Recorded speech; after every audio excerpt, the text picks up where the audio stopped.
What's up guys, welcome back to another video. In this video, I'll be showing you how to buy Robux using GCash.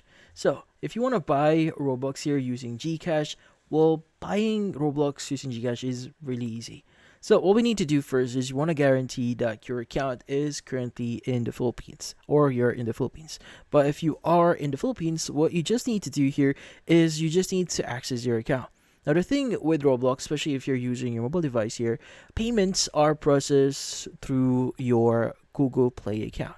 So, how do you use it? Well, the great thing about this one is it's automatically pulled out from your Google Play Store account. So, you just need to proceed with the actual buying process. Let's go and click on the Robux icon at the top right here. And you just need to choose which or how much you want to buy. Let's go and buy the least or the cheapest one here. I should give up the Google Play payment here. Now, let's go and click on our payment method here.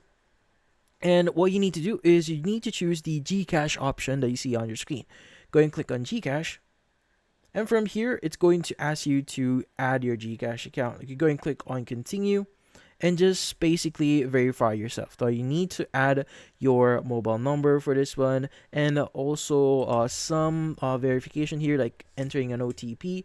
But once you've logged in into your GCash account here and authorize the connection process, you should be able to select it like I'm doing right now. And from here, just click on the one top buy here and you should be good. And that's about it. So, if you found this video helpful, don't forget to leave a like or maybe subscribe to our channel. Thank you for watching.